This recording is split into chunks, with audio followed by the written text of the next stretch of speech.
जय हिंद फ्रेंड, हिंदी और प्राइड में आप सभी का स्वागत है। यहाँ हम हिंदी साहित्य का वस्तुनिष्ठ इतिहास की श्रृंखला लेकर चल रहे हैं और इसके प्रीवियस वीडियो में हमने आधुनिक काल संबंधी जो भी फैक्ट थे इम्पॉर्टेंट उन पे चर्चा की। आज हम बात करने वाले हैं द्विवेदी युग पे। द्विवेदी युग जागरण सुधार काल के नाम से भी इसे काल को जाना जाता है। और ये जो द्विवेदी युग है, ये जो काल है, जागरण सुधार काल के साथ ही ये व्याकरण शुद्धिकरण का भी काल है।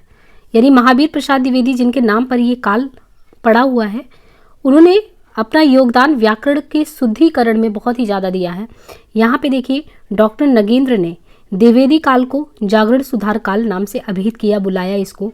तो ये क्वेश्चन बनता है कि जागरण सुधार काल नाम से किसने संबोधित किया द्विवेदी युग को? तो वो सुधार काल का कहने वाले जो थे वो डॉक्टर नगेंद्र जी थे। और ये जो है द्विवेदी काल को जागरण सुधार काल से नाम से कहते हैं और साथ ही इसका समय अवधि भी 1900 से 1918 बताते हैं। तो जागरण सुधार काल या द्विवेदी युग का समय 1900 से 1918 है। रामचंद्र शुक्ल ने द्विवेदी युग को नई धारा द्वितीय उत्थान कहा, तो इसको भी ध्यान रखिए। नई धारा प्रथम उत्थान जो है शुक्ल जी ने भारतेंदु युग को कहा था और नई धारा द्वितीय उत्थान के तहत इन्होंने जो समय रखा है 1893 से 1918। तो ये समय काल भी पूछा जाता है कि द्विवेदी युग का समय कितने से कितना है शुक्ल के अकॉर्डिंग। तो शुक्ल जी के अनुसार 1893 से 1918 है, जिसको नई धारा द्वितीय उत्थान कहते हैं। और डॉक्टर नगेंद्र के अकॉर्डिंग ये देखें तो ये जागरण सुधार काल कहलाता है और इसका समय 1900 से 1918 है। अब यहाँ पे देखिए द्विवेदी मंडल, जैसे हमने भारतेंदु जी में कुछ कवि जो प्रसिद्ध कवि थे उनका एक मंडल बना था, तो यहाँ पे हम द्विवेदी मंडल की बात करें और उनके कवियों के कालक्रम विवरण को ले तो द्विवेदी मंडल कालक्रमानुसार कवि का विवरण देखें तो सबसे पहले देखिए द्विवेदी युग का तो आता ही है द्विवेदी जी का, महावीर प्रसाद द्विवेदी। उनके अलावा जो है श्रीधर पाठक बहुत ही प्रसिद्ध हैं। श्रीधर पाठक द्विवेदी काल में अगर देखें तो प्रमुख कवियों में शुमार हैं। 1859 से इनका समय है, 1859 से 1928। खड़ी बोली के प्रथम अगर स्वच्छंदतावादी कवि कोई है तो जब स्वच्छंदतावादी पहले कवि वो भी खड़ी बोली में, तो नाम आता है श्रीधर पाठक जी का।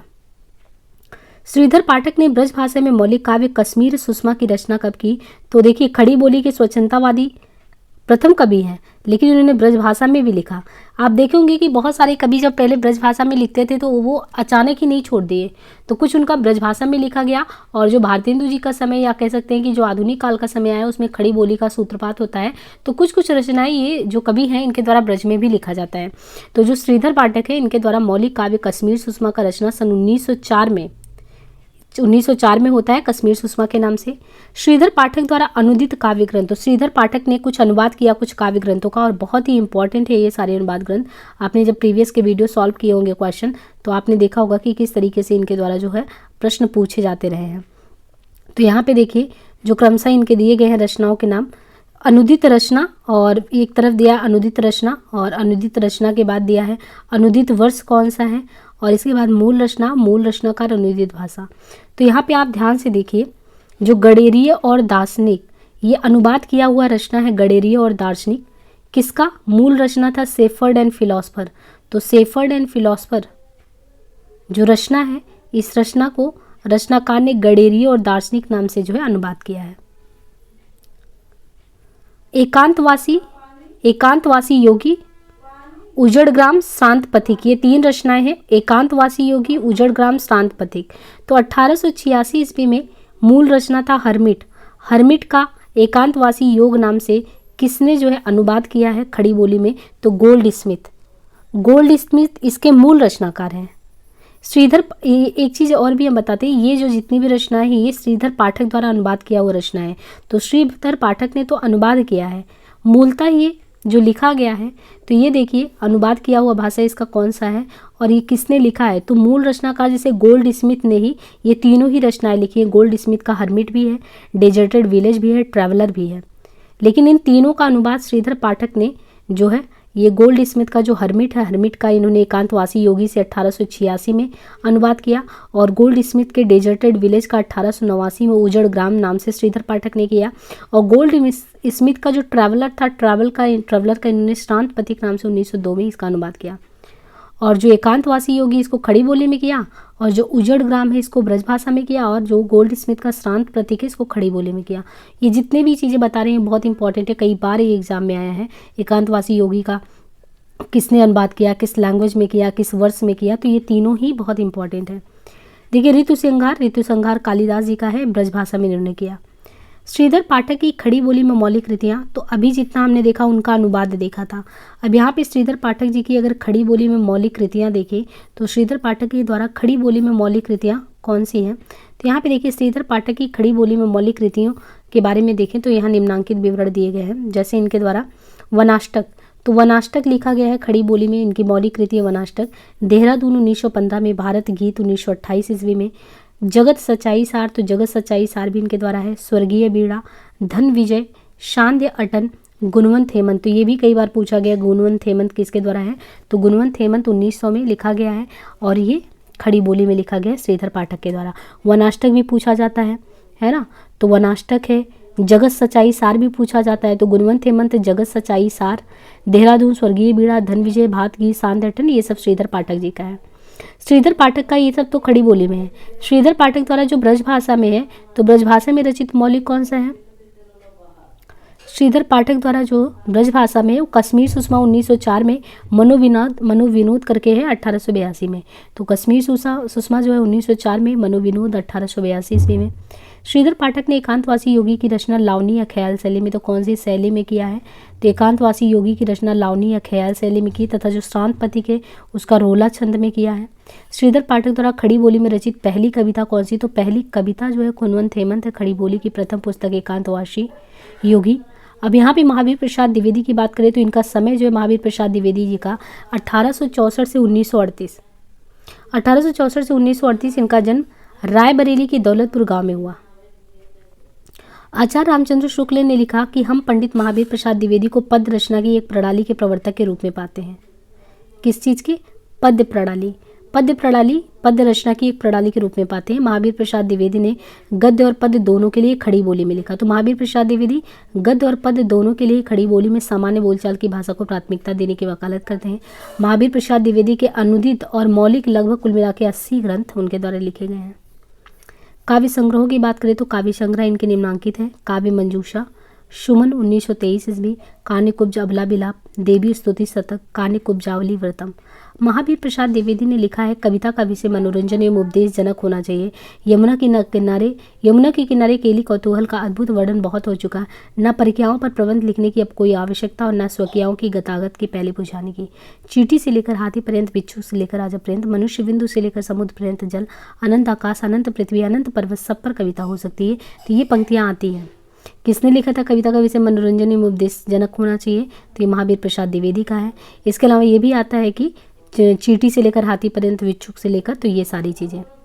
अब यहाँ पे देखिए जो महावीर प्रसाद द्विवेदी हैं उनके द्वारा रचित अनुदित ग्रंथ कौन से, तो उनके द्वारा जो अनुवाद किया हुआ ग्रंथ है, जैसे यहाँ पे अनुवाद किया हुआ विनय शतक भर्तरी के वैराग्य शतक का दोहों में अनुवाद। तो जो भर्तरी का जो वैराग्य शतक है, भर्तरी के द्वारा जो संस्कृत काव्य में एक बहुत बड़े नाम है भर्तरी जी, तो भर्तरी के द्वारा वैराग्य शतक लिखा गया था, तो वैराग्य शतक का दोहों में अनुवाद इन्होंने किया महावीर प्रसाद द्विवेदी ने विनय शतक भर्तरी के नाम से।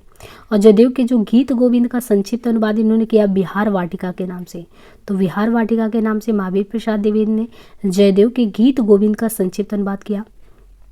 भर्तरी का जो श्रृंगार शतक है, इन्होंने 3 शतक लिखा था भर्तरी जी ने, वैराग्य शतक, श्रृंगार शतक, नीति शतक। तो जो भर्तरी का वैराग्य है, वैराग्य को इन्होंने विनय शतक से लिखा, और जो भर्तरी का श्रृंगार शतक है उसको स्नेहमाला से लिखा। पंडित राज जगन्नाथ की गंगा लहरी जो है, तो गंगा लहरी का इन्होंने सवैये में अनुवाद किया और उसको गंगा लहरी नाम से ही। और ऋतु तरंगड़ी, ये कालिदास के ऋतु संहार का छायानुवाद ऋतु तरंगड़ी। महावीर प्रसाद द्विवेदी की प्रसिद्धि कैसे, महावीर प्रसाद द्विवेदी को प्रसिद्ध, जो उनकी प्रसिद्धि का आधार एक प्रसिद्ध कविता भी रहा है, सर्गो नरक ठिकाना नहीं। तो ये पूछा जाता है कि सर्गो नरक ठिकाना नहीं किस प्रसिद्ध जो है कविकार का है, तो ये महावीर प्रसाद द्विवेदी जी का है। अयोध्या सिंह उपाध्याय हरियोध भी इसी समय में आते हैं। तो एक तो हमने महावीर प्रसाद द्विवेदी का नाम सुना द्विवेदी युग में, दूसरा श्रीधर पाठक का, तीसरा देखिए अयोध्या सिंह उपाध्याय हरियोध। तो ये भी पूछा जाता है इनमें से कौन से द्विवेदी युग के हैं या नहीं है, तो अयोध्या सिंह उपाध्याय हरियोध भी इसी समय आते हैं और इनका समय जो है 1865 से 1947 है। तो जो ये 1865 से 1947 का समय हरियोध जी का, इनको डॉक्टर गणपति चंद्र गुप्त ने आधुनिक काल का सूरदास कहा है। तो आधुनिक काल का सूरदास जो है अयोध्या सिंह उपाध्याय हरियोध को कहा जाता है और किसने कहा है, डॉक्टर गणपति चंद्र गुप्त ने कहा है। देखिए हरिऔध ने 3 प्रबंध काव्य लिखे और तीनों जाने माने काव्य हैं। प्रिय प्रवास प्रबंध काव्य है, पारिजात है, वैदेही वनवास। तो वैदेही वनवास और पारिजात और प्रिय प्रवास ये तीनों इनका प्रबंध काव्य है हरिऔध जी का। अब प्रिय प्रवास इनका 1914 में लिखा गया, पारिजात 1937 में लिखा गया और वैदेही वनवास 1941 में। और ये सर्गों में विभक्त है, तो ये भी पूछते हैं कि कौन सा प्रिय प्रवास में कितने सर्ग हैं। तो प्रिय प्रवास 1914 में 17 सर्ग हैं। कृष्ण के बचपन से लेकर मथुरा गमन तक का जो जानकारी है उनका वर्णन है वो प्रिय प्रवास में मिलता है। तो प्रिय प्रवास हरिऔध जी का 1914 में लिखा 17 सर्गों में विभक्त एक ऐसा ग्रंथ है जिसमें कृष्ण के बचपन से लेकर मथुरा गमन तक का वर्णन है। पारिजात 1937 में 15 सर्गों में विभक्त आध्यात्मिक एवं धार्मिक विषयों का वर्णन करता हुआ एक ग्रंथ है। और वैदेही वनवास लग भी रहा है, वैदेही वनवास यानी राम जी के द्वारा सीता के निर्वासन की कथा इसमें होगी। तो 18 सर्गों में 1941 में विभक्त वैदेही वनवास राम के द्वारा सीता का जो निर्वासन होता है उसकी कहानी वैदेही वनवास में है और तीनों ही प्रबंधात्मक काव्य है। प्रिय प्रवास को जो है जो कृष्ण के बचपन से लेकर मथुरा गमन तक का 17 सर्गों में विभक्त है, इसको खड़ी बोली हिंदी का पहला महाकाव्य कहते हैं। तो पूछा जाता है प्रिय प्रवास जो कि प्रबंधात्मक काव्य है हरिऔध जी का, वो खड़ी बोली हिंदी का पहला महाकाव्य माना जाता है। और प्रिय प्रवास का सर्वप्रथम नाम प्रिय प्रवास नहीं था, तब ब्रजांगना विलाप था, ब्रजांगना विलाप। यह संपूर्ण काव्य संस्कृत के वर्ण वृत्तों पर आधारित है। हरिऔध जी के सिर्फ इतने ही नहीं, बहुत सारी इंपॉर्टेंट रचनाएं हैं। अब यहाँ पे देखिए क्रमशः दिया है, कृष्ण शतक 1882 में इन्होंने लिखा, रसिक रहस्य 1899 में, प्रेमाम्बु वारिधि 1900 में, प्रेम प्रपंच 1900, प्रेमाम्बु प्रसरवण 1901 में, प्रेमाम्बु प्रभात। तो इनमें देखिए आप हरिऔध जी में प्रेमाम्बु करके काफ़ी रचनाएं हैं, जैसे प्रेमाम्बु प्रसरवण, प्रेम प्रपंच, प्रेमाम्बु प्रवाह, प्रेमु परवारिधि। और जो चोखे चौपते 1932 में है, चुभते चौपते 1924 में है। तो चोखे चौबते वो 32 में है और चुभते चौपते 24 में है। पदम प्रसून 25, बोलचाल 28, रस कलश 1931, फूल पत्ते 35, कल्पलता 1937, ग्राम गीत 38, हरिऔध ससई 1940, मर्म स्पर्श 1956। हरिऔध द्वारा ब्रज भाषा में रचित रस कलश, तो ब्रज भाषा में हरिऔध जी ने लिखा था रस कलश 1931 में एक रीति ग्रंथ है। हरिऔध के द्वारा चुभते चौपते और चोखे चौपते लिखा गया और बोलचाल मुहावरेदार भाषा में लिखा गया है। हरिऔध को कवि सम्राट तथा प्रिय प्रवास पर इन्हें मंगला प्रसाद पारितोषक भी मिला। तो कवि सम्राट भी कहा गया, प्रिय प्रवास में मंगला पारितोषक भी मिला। और रामचरितोपाध्याय जो अगले बड़े कवि में रामचरितोपाध्याय भी हैं, द्विवेदी युग में आते हैं। रामचरितोपाध्याय 1872 से 1938 समय काल है। द्विवेदी युग के प्रमुख सूक्तिकार, तो देखिए प्रमुख सूक्तिकार जो है द्विवेदी युग के कौन है, तो सूक्तिकार है रामचरितोपाध्याय। सूक्तियों में छोटी छोटी जो सूक्तियाँ होती हैं उसमें बहुत बड़ी बातें कह देना। तो रामचरितोपाध्याय के जो प्रमुख काव्य है वो रामचरित चिंतामणि 1920 में प्रबंध काव्य इनका रामचरित चिंतामणि रामचरितोपाध्याय का। राष्ट्र भारती, देवदूत, देवसभा, विचित्र विवाह, भारत भक्ति, देवी द्रौपदी, सुक्ति मुक्तावली। मैथिली शरण गुप्त का समय 1886 से 1964, इनको आधुनिक युग का तुलसी कहा जाता है मैथिली शरण गुप्त को। मैथिली शरण गुप्त का संक्षिप्त जीवन वृत्त अगर देखें तो संक्षिप्त जीवन वृत्त, जन्म, पिता, गुरु, प्रथम कविता सब। तो मैथिली शरण गुप्त चिरगांव झांसी भी बिलोंग करते थे। रामदरस दास करके इनके पिता थे। महावीर प्रसाद द्विवेदी इनके गुरु हैं। मैथिली शरण गुप्त के गुरु कौन है, महावीर प्रसाद द्विवेदी। हेमंत इनका जो है पहला कविता मैथिली शरण गुप्त का है हेमंत 1905 में, हेमंत इनका 1905 में पहला कविता। और प्रथम काव्य संग्रह मैथिली शरण गुप्त का रंग में भंग 1909 में। तो कविता 5 में आता है और जो संग्रह आता है प्रथम काव्य संग्रह वो 4 साल बाद 1909 में।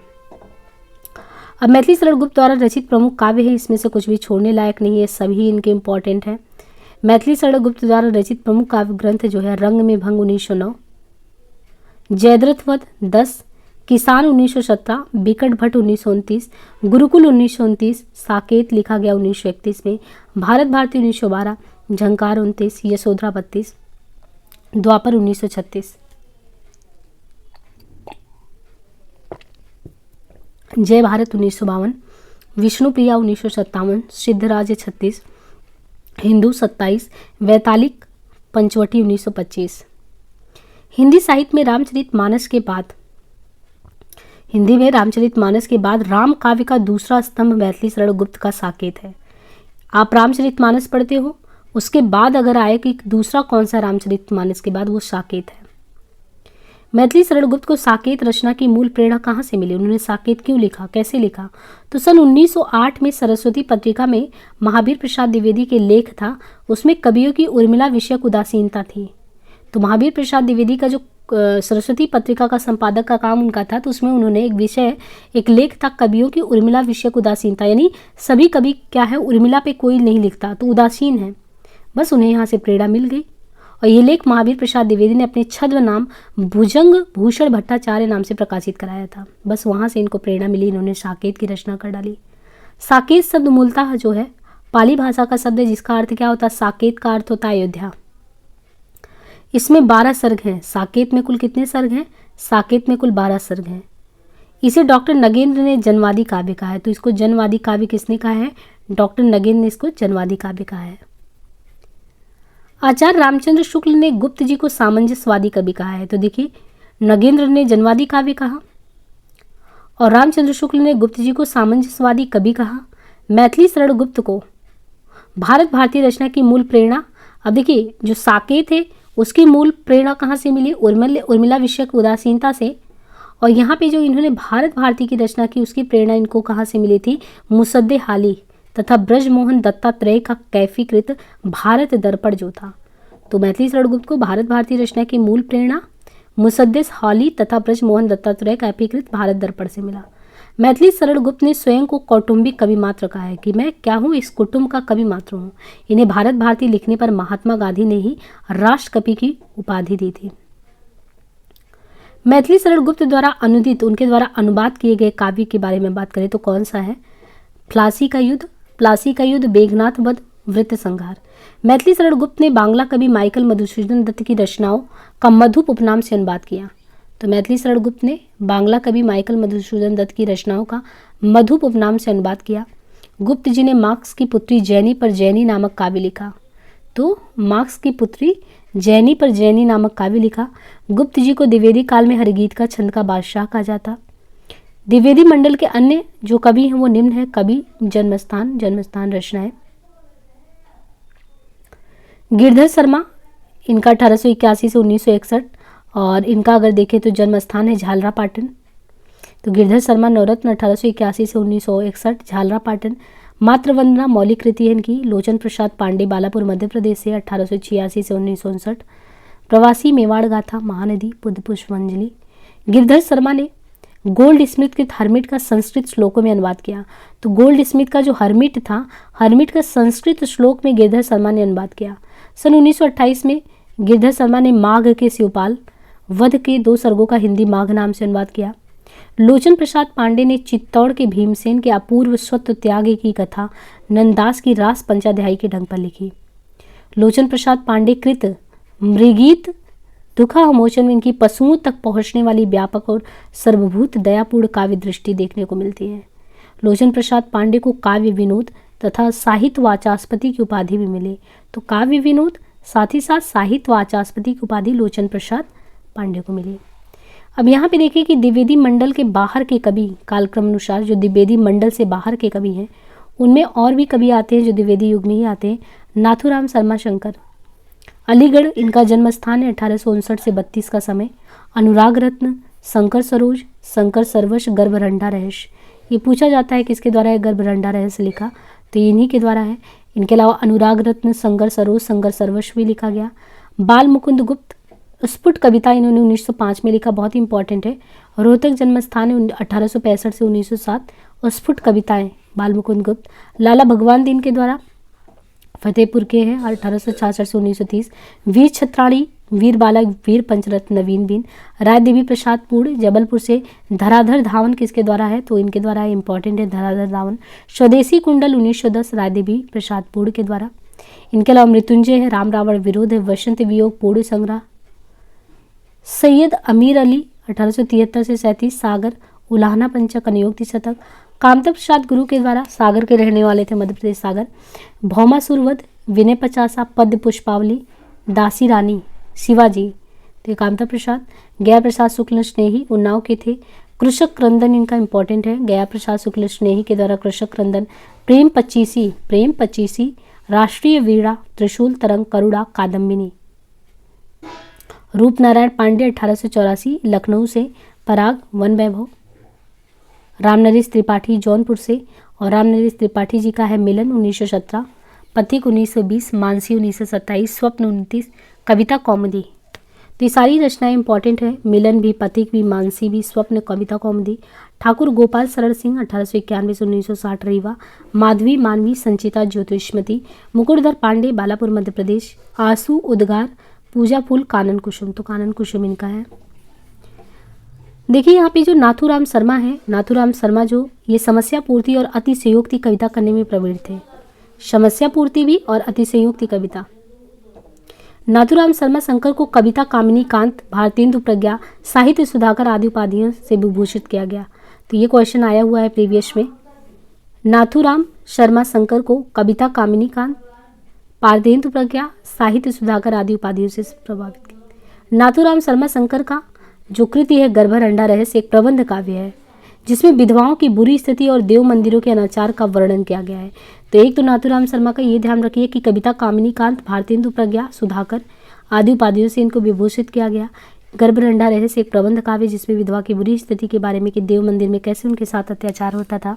और राय देवी प्रसाद पूर्ण ने सन 1902 ईस्वी में कालिदास के मेघदूत का ब्रजभाषा में अनुवाद किया, और जिसका अनुवाद किया धराधर धावन शीर्षक से। रायदेवी प्रसाद पूर्ण की खड़ी बोली में रचित कविताएं। तो खड़ी बोली में रायदेवी प्रसाद पूर्ण ने अमलतास, वसंत वियोग, स्वदेशी कुंडल, नए सन का स्वागत, नए संवत्सर का स्वागत। कामता प्रसाद गुरु के प्रसिद्धि का मूल आधार उनका हिंदी व्याकरण है, इन्हें हिंदी भाषा का पाणिनि कहा जाता है। और कामता प्रसाद गुरु का भौमा सुरवद और विनय पचासा ब्रजभाषा में है।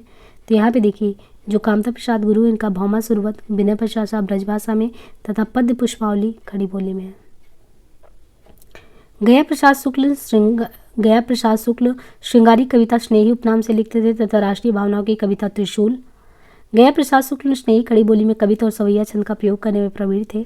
रामनरेश त्रिपाठी स्वच्छंदवाद के दूसरे प्रसिद्ध कवि हैं। रामनरेश त्रिपाठी ने मिलन, पथिक और स्वप्न शीर्षक के 3 काल्पनिक खंडकाव्य लिखा। रामनरेश त्रिपाठी कृत मानसी इनकी फुटकर कविताओं का संग्रह है। तो मानसी। रामनरेश त्रिपाठी ने कविता कौमुदी शीर्षक से 8 भागों में ग्राम गीत, उर्दू, बांग्ला एवं संस्कृत की कविताओं का संकलन एवं संपादन किया।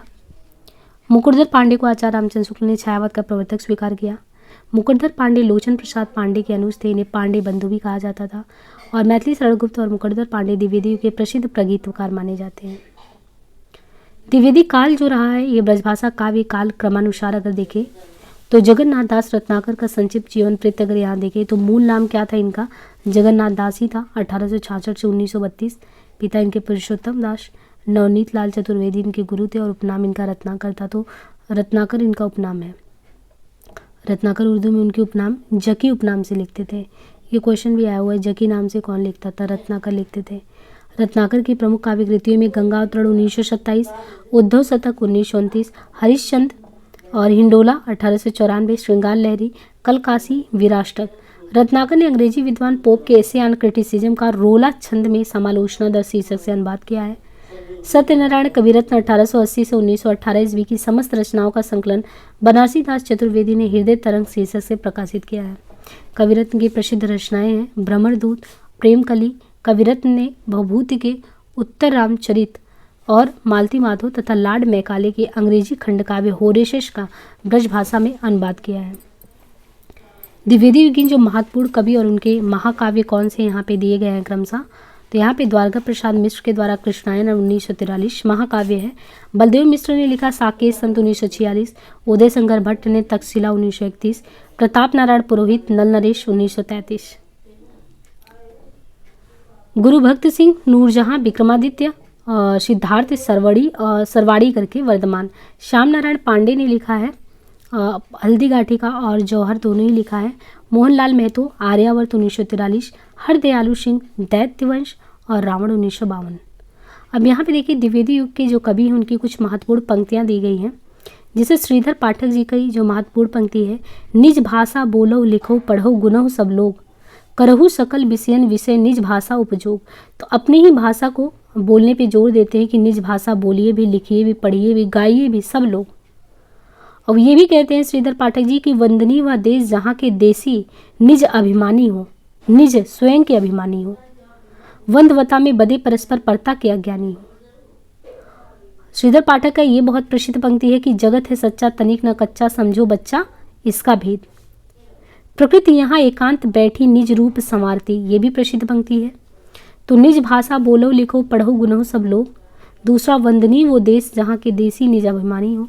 तीसरा जगत है सच्चा तनिक न कच्चा, समझो बच्चा इसका भेद। चौथा प्रकृति यहाँ एकांत बैठी निज रूप संवारती। और इसके अलावा है लिखो ना करो लेखनी बन, श्रीधर सम सब कवि स्वच्छंद। इनके अलावा बीजन वन प्रांत था, प्रकृति मुख शांत था, कहीं पे स्वर्गीय कोई बाला सुमुंज वीणा बजा रही है। इस भारत में वन पावन तू ही तपस्वी का तब आश्रम था।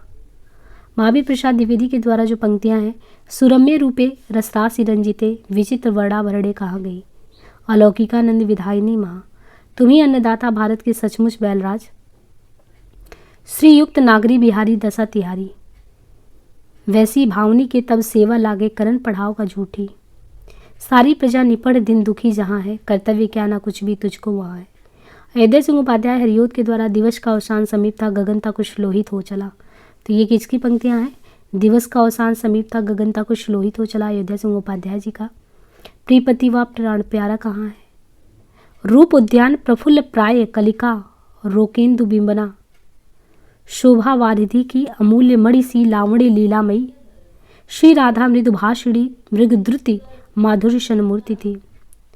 धीरे धीरे दिनगत हुआ, पद्मिनी नाथ डूबे, क्यों पले पीर कर किसी को तू, है बहुत पॉलिसी बुरी तेरी, हम रहे चाहते पटाना, पीर तुझसे पटी नहीं मेरी, चार डग हमने भरे तो क्या किया, है पड़ा मैदान कोसों का तो अभी।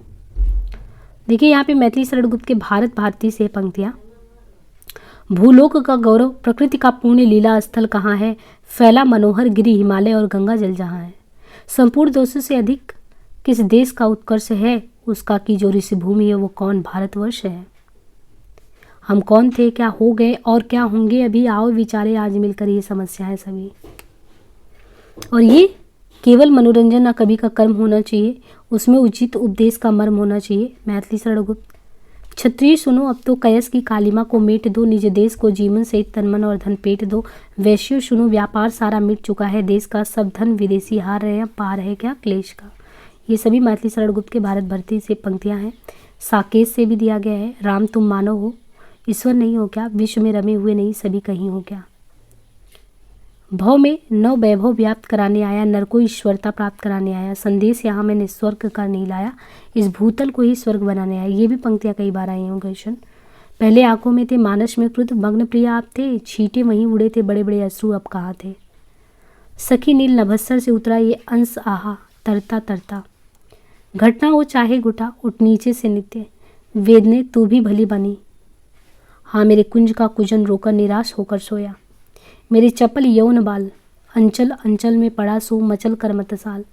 सखी नीरद नदी की धारा ढलमल ढलमल चंचल अंचल।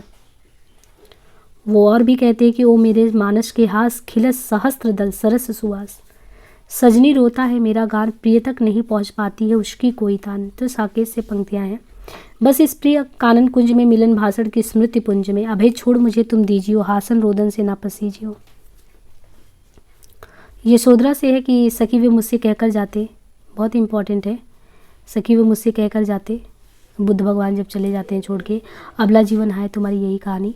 पंचवटी से है कि चारु चंद्र की चंचल किरणें, ये बहुत ही प्रसिद्ध पंक्तियां हैं। जब हम लोग अलंकार पढ़ते हैं तो यहाँ पे चारु चंद्र की चंचल किरणें खेल रही थी जलथल में, स्वच्छ चांदनी छिटक रही अवनी और अंबर तल में, पंचवटी से पंक्तियाँ उद्धृत है।